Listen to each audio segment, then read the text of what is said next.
Bom dia a todos, bom dia a todas, bom dia para você que está nos assistindo pela Pop TV em Sobradinho e Porto Alegre. Sejam todos muito bem-vindos e bem-vindas a mais um ICL Mercado Investimentos. Hoje, segunda-feira, dia de conhecer a confiança do consumidor. Então, será que nessa sondagem o consumidor está mais ou menos confiante? Vamos descobrir, mas vamos falar também do consignado, que acabou ficando de sexta-feira, monitor do PIB, que saiu na semana passada e acabou vindo um pouquinho diferente do IBCBR. Um monte de assuntos aqui para a gente tratar com vocês, mas antes de tudo isso eu vou dar bom dia para o André. Bom dia, André, como você está? Bom dia, Débora, bom dia a todos os nossos telespectadores. Perdão, gente, ainda me recuperando um pouco da garganta, mas a gente tem bastante coisa para a gente falar hoje. De novo, o mercado financeiro fazendo previsões bastante pouco otimistas, vamos dizer assim, muito pessimistas. A gente tem também a confiança do consumidor que está caindo, resultado aí dessa desaceleração econômica que a gente está vivendo, culpa da Selic.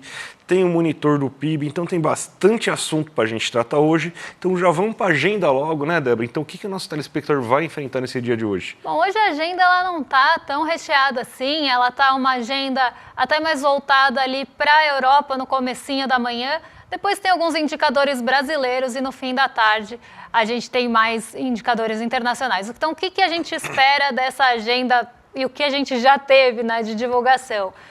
Saiu bem cedinho o índice de sentimento das empresas de fevereiro, então esse índice é da Alemanha, tá? É aquele índice IFO, esse já foi divulgado logo pela manhã, e na zona do euro, CPI e núcleo de janeiro, medição final aqui, CPI, Índice de Preços ao Consumidor.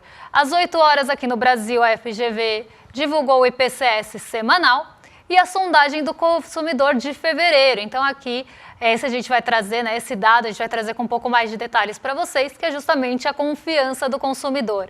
Às 8h25 saiu o Boletim Focus, então aqui também um dado que a gente sempre traz toda semana e que a gente vai detalhar o que mudou da semana passada para cá.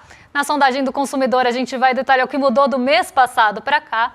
Às 10h30, o Fed de Chicago vai divulgar, na verdade já divulgou, né? 10h30 já foi, Índice de Atividade Nacional. E às 11h30 agora, não está na agenda, mas Dale Cooper está entrando na cidade de Twin Peaks, para quem não sabe o que eu estou falando. Hoje é dia 24 de fevereiro, é o dia que ele chega na cidade. Para quem não assistiu essa série, fica aí a recomendação, mas comece pelos anos 90. Às 10 horas, tem Coreia do Sul anunciando a decisão de política monetária. Às 15 aqui no Brasil, balança comercial semanal. E no Japão é feriado do Imperador e os mercados lá estão fechados.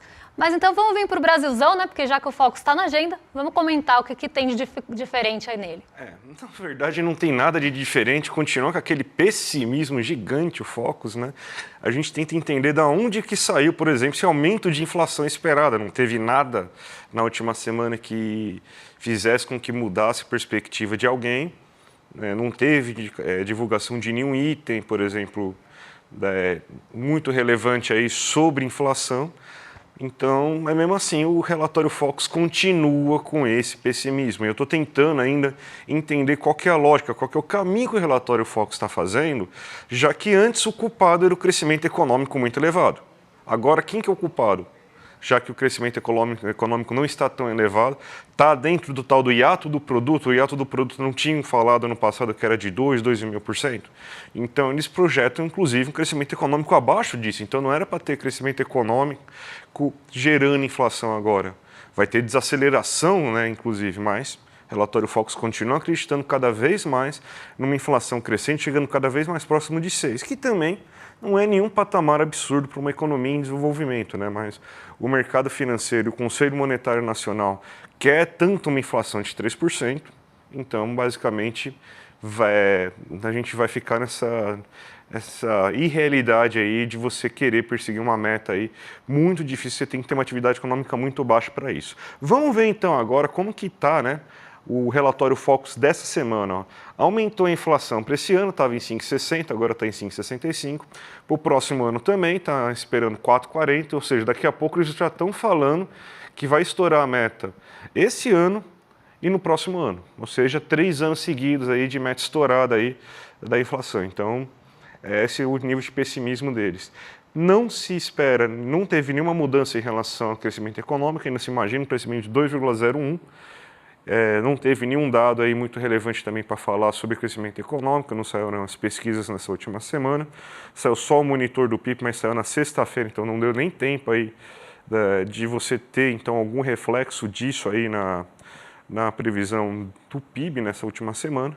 O dólar, depois de semanas que o dólar está caindo, a taxa de câmbio está caindo, já chegou até abaixo de 5,70 na última semana. Agora eles falam, pode ser que o câmbio não fique em 6%, em R$6. Então agora, finalmente, eles baixaram um pouquinho a previsão do câmbio para 5,99 depois de semanas, acreditando em 6. Sendo que, teoricamente, essas previsões aí do câmbio, elas refletem muito o câmbio à vista no momento. Então, você teve um câmbio que saiu de 6,40 quase para 5,70, mas mesmo assim, não alterou em nada a previsão aí do câmbio para o mercado financeiro. E a Selic continua nesse patamar elevado de 12,5% para o próximo ano e 15% para esse ano, com a justificativa de que você precisa controlar essa inflação de 5,65%. Da onde está vindo a inflação? Se não é do crescimento econômico, então a Selic não vai ajudar em nada. Ela vai ancorar as expectativas. Nossa, os agentes econômicos vão ter as expectativas ancoradas por causa dessa Selic mais elevada. Mas o que está causando inflação é o calor, gente. Então não adianta. A Selic não vai fazer chover, a Selic não tem os poderes do cacique cobra coral, então não vai amenizar o clima a Selic. Então é meio irreal essa discussão aí, mas é isso que o mercado financeiro está falando, continua pessimista, está de biquinho, está de birrinha, não aproveitou os bloquinhos no fim de semana, pelo visto aí, que senão ele ia acordar um pouco mais animado. Então, é isso aí que a gente tem do mercado financeiro, Débora. Lembrando que essa semana, amanhã, sai o IPCA 15. O IPCA 15 é a prévia da nossa inflação oficial, que mede de 15 de um mês até o 15 de fevereiro. Então, 15 de janeiro até 15 de fevereiro aqui no caso. Então, aqui a gente tem uma outra prévia que vai mostrar que a inflação está mais contida do que o mercado está esperando, mas mesmo assim, não importa o indicador de inflação que saia, o mercado continua projetando essa inflação para cima. E por que continua projetando essa inflação para cima? Para poder sustentar aquela Selic de 15% que ele está prevendo para o fim do ano. Mas Débora, não tem nada a ver, porque a Selic em 15% não vai baixar a inflação ali dos alimentos, por exemplo. Não vai mesmo. Mas na marra ali pode baixar a economia urbana e a gente já sabe o que vai acontecer depois disso. A inflação acaba baixando por conta de algo que não é o que está pressionando de fato o bolso dos brasileiros, mas na média ela cai.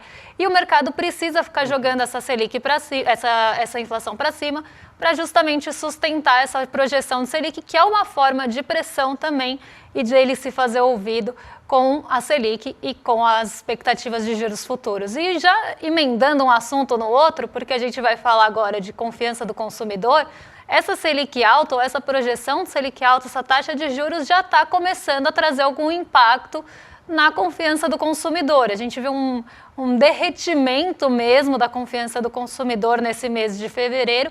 Aqui a gente já está olhando mesmo para fevereiro. E essa queda na confiança do consumidor veio também com alguns pontos que já começam a chamar atenção.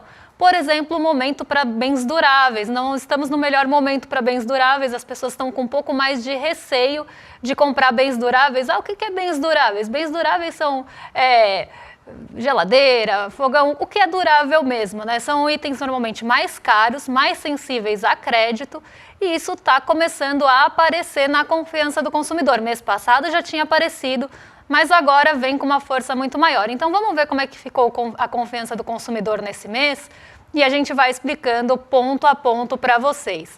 Então a gente sai de uma confiança de 97,3 em fevereiro do ano passado, isso nas expectativas, tá? Que é o verdinho, é o primeiro que vocês estão vendo, só para vocês entenderem. O índice de confiança, que é o que está no meio, a linha branca, que ficou em 83,6, ele é quase uma composição dos dois, tá? Uma composição do índice de expectativas, que é o que se espera para frente, e a análise da situação atual, que é o índice de situação atual, que é o que está mais baixo.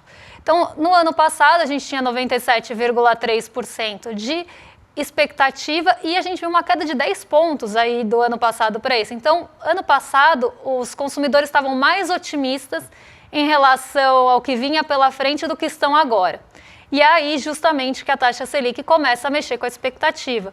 Porque por mais que a gente tenha um desemprego baixo, uma valorização de renda, que foi justamente o que sustentou a confiança do consumidor no ano passado, Agora a taxa Selic começa a mostrar suas garras, porque o crédito fica mais caro, o crédito fica mais inacessível. E aqui no Brasil, o consumidor ele depende muito do crédito. Então ele depende do crédito para comprar principalmente os bens duráveis, os bens mais caros. Então ninguém compra geladeira à vista aqui no Brasil. E isso começa a aparecer justamente no índice de expectativas. A confiança também caiu. A gente vê uma queda aí da confiança para 83,6, estava em 89,5 no ano passado, e 78,9 de análise da situação atual, que não mudou muito de um ano para outro, mas a gente tinha tido uma melhora da análise da situação atual ao longo do ano. Então a gente volta para patamares muito próximos do que estava sendo analisado no começo do ano passado. Então vamos ver como é que ficou essa variação de um ano para o outro ou de um mês para o outro, justamente para ver de onde vem essa queda aí que a gente está vendo na análise. Pode colocar aquele que é tipo uma comparação, esse mesmo. Em relação ao mês anterior, a gente não teve mudança na análise da situação atual, então a análise da situação atual ficou muito parecida com o mês de janeiro, não teve uma mudança do que se espera para agora no sentimento do consumidor, mas o índice de expectativas caiu e caiu bastante, caiu 4,3 ponto percentual aí, e 2,6 no índice de confiança total. Quem puxou para baixo o índice, como eu falei, ele é uma composição, foi as expectativas. Então, o índice de expectativa foi o que puxou aí a confiança para baixo, justamente por conta de inflação. A inflação está pesando também na análise do consumidor, então, principalmente com os alimentos tomando um pouco mais de proporção da renda, na compra também, né? Então você tem a sua renda. Os alimentos começam a tomar uma proporção maior, os itens de cesta básica começam a tomar uma proporção maior da renda, as pessoas ficam um pouco mais receosas de fazer novas dívidas ou de comprar bens mais caros. E muito aí por conta da taxa Selic apertando o crédito. Então, expectativas puxando muito o índice de confiança para baixo, e em relação ao ano anterior, mesma coisa. A análise da situação atual ficou até um pouquinho melhor do que estava no ano passado, meio ponto percentual, mas o índice de confiança caiu quase 6 pontos, justamente porque 10 pontos de queda entre um ano e outro aí na expectativa. Então a gente vê um brasileiro muito mais receoso daqui para frente do que estava no ano passado, e esses fatores que eu já expliquei estão levando a isso. Quando a gente olha por renda, aí é bem interessante porque a confiança caiu em todos os estratos de renda. A gente teve queda em todos os estratos medidos pela FGV, então não é que um extrato de renda está mais confiante do que outro. Todos eles tiveram um recuo em relação ao que a gente tinha em janeiro. Então vamos colocar aí na tela para o pessoal de casa acompanhar como é que ficou essa confiança em relação à renda. Porque a gente vê que, por exemplo, nas rendas mais altas, por mais que tenha tido queda, foi 0,1 ponto percentual. Em rendas médias, a gente teve queda ali de 1,7 pontos percentuais. Só que em rendas menores, que é justamente onde a inflação de alimentos pesa mais e consome mais a parte da renda, aí sim a confiança está caindo mais. Não só porque também para estratos de rendas menores o crédito fica um pouco mais inacessível quando a gente começa a ter uma alta de juros, mas também porque a inflação toma mais parte da renda das pessoas que têm menores estratos. A gente sempre fala isso quando a gente fala da inflação por renda. Quanto a gente tem de peso dos alimentos nas rendas mais baixas, ou quando a gente fala de quanto a gente tem de consumo do salário mínimo em itens de cesta básica. Isso faz com que a pessoa fique menos confiante para conseguir comprar outras coisas. Então a gente começa a ver um termômetro preocupante para essa demanda que a gente espera no futuro.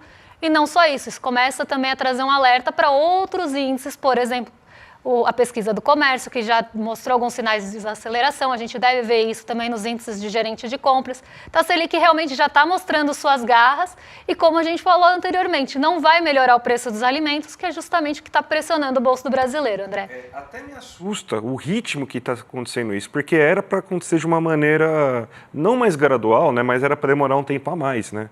E está acontecendo muito rápido, ela já parece ter afetado o final do ano.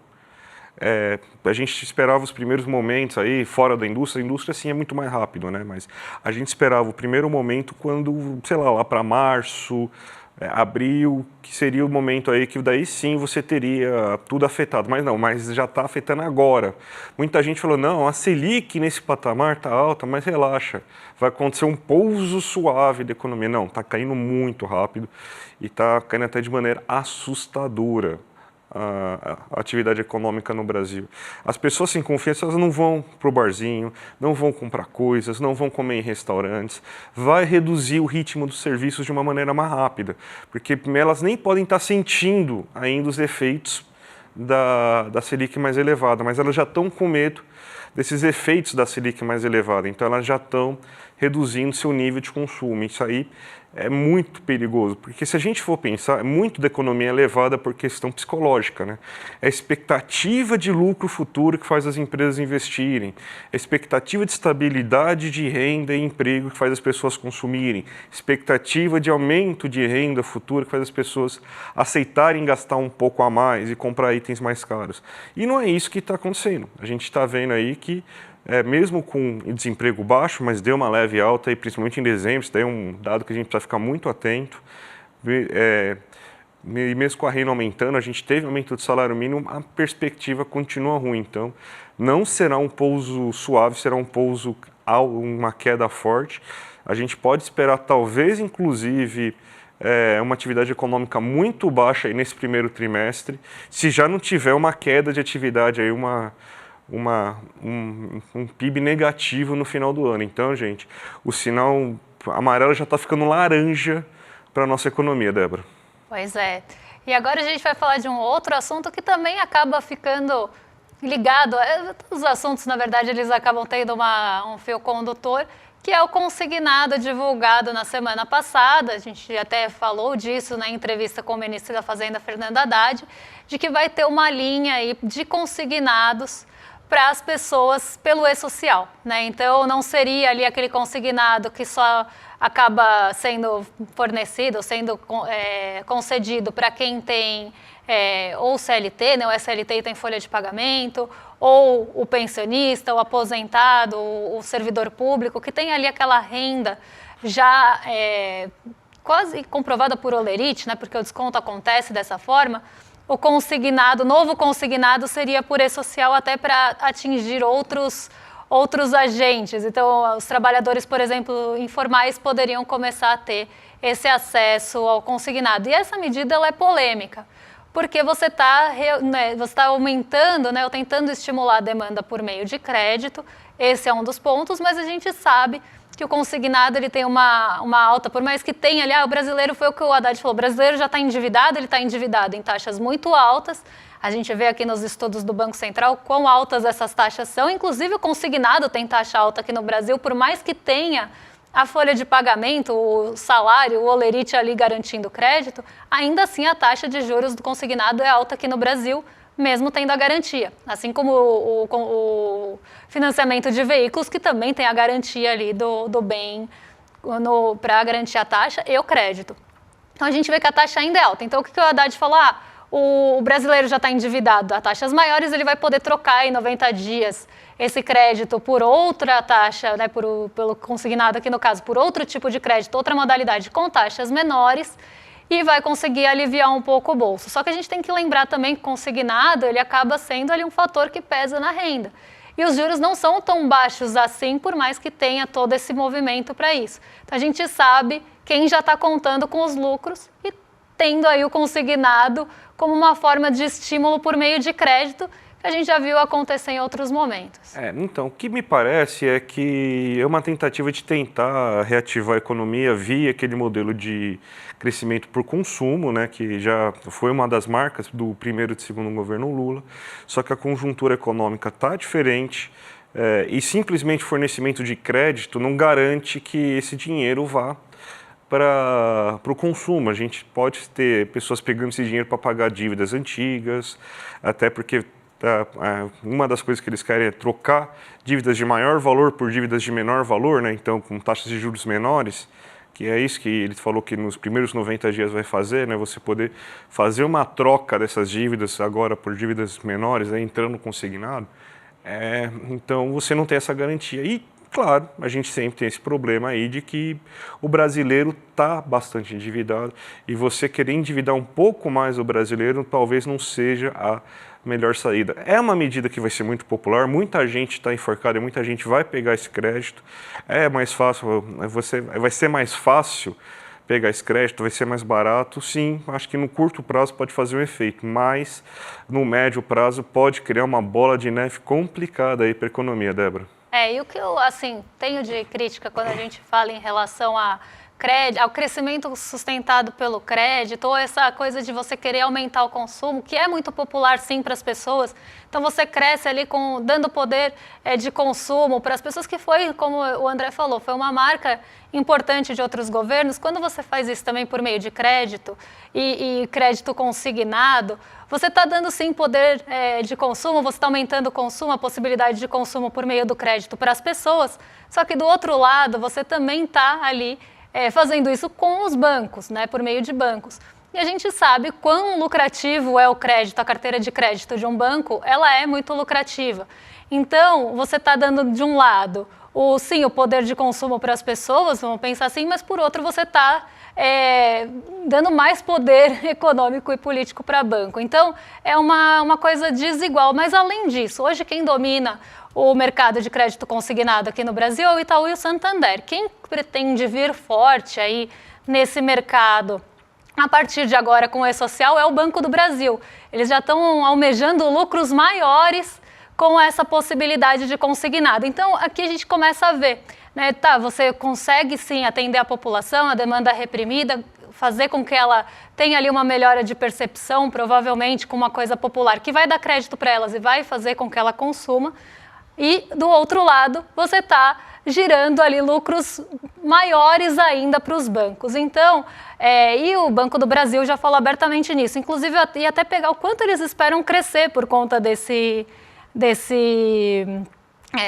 novo consignado. O guidance da instituição prevê um crescimento para esse ano de até 2 dígitos na carteira de pessoa física, na faixa de 7% a 11%, já com o impulso do consignado privado.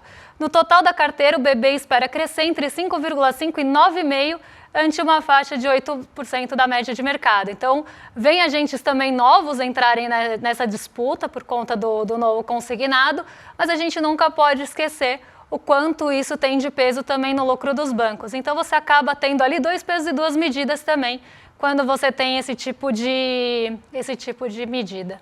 Vamos falar rapidinho do monitor do PIB, Débora, que a gente tem alguns minutinhos ainda, e você teve, diferente do que apareceu, por exemplo, no IBCBR, você teve até um crescimento econômico nesse último trimestre, um crescimento econômico nesse último mês, né, de dezembro, e está se projetando um crescimento de 3,5% em 2024, né?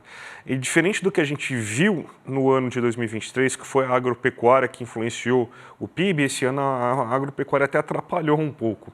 Mas o setor urbano foi muito pujante, cresceu bastante, a atividade econômica no setor urbano foi muito importante e foi o que puxou o PIB, né, Débora? Exatamente. Quando a gente olha ali a composição do monitor do PIB, consumo das famílias e indústria e os serviços também, que é parte da economia urbana, eles acabaram tendo um protagonismo nessa métrica, que é diferente da do Banco Central, por isso veio, inclusive, acima, né? O Banco Central caiu o IBCBR em dezembro, o monitor do PIB veio positivo para cima e veio muito mais positivo do que a queda do IBCBR, justamente pela metodologia. Só que o que me preocupa aqui, mais do que a gente está olhando o fechamento de 2024, então a economia cresceu, segundo o monitor do PIB, 3,5% em 2024 e ficou positiva em dezembro. Puxada por quem? Indústria, serviços e consumo das famílias.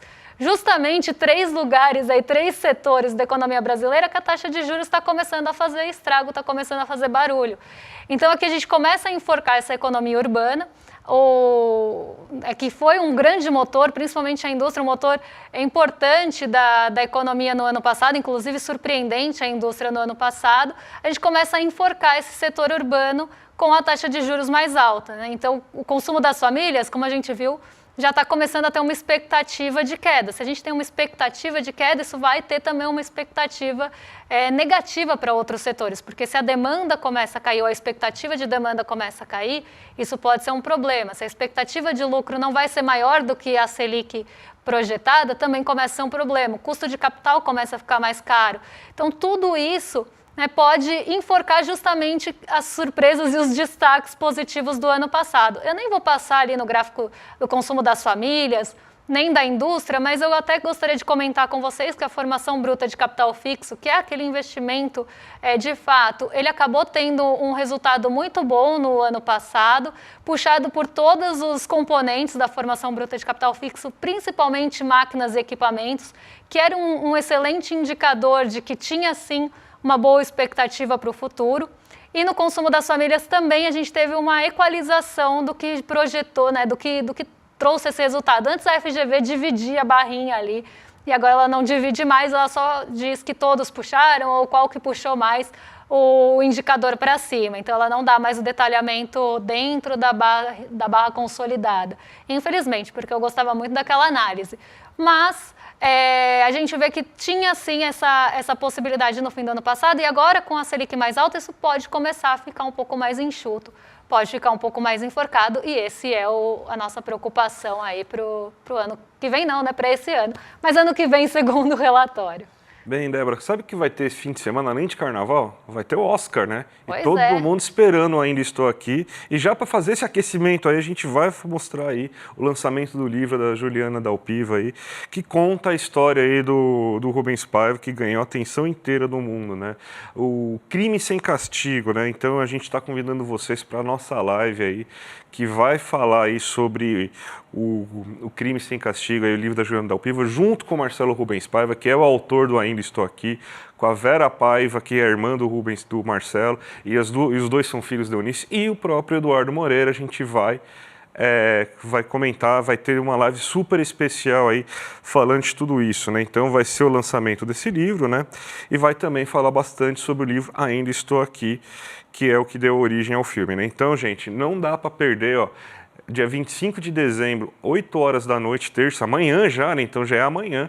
Já se inscreve aqui em iclmercado.com.br para o YouTube te avisar na hora. Gente, vai ser imperdível.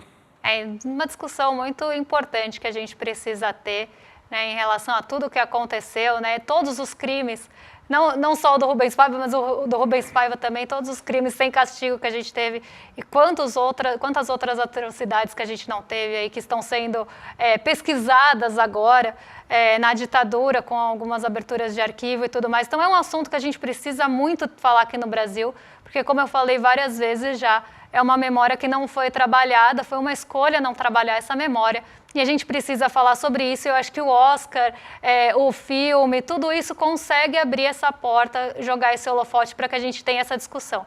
Então se inscrevam aqui, ó, iclmercado.com.br, para não ficar de fora amanhã, hein? Amanhã, 8 horas.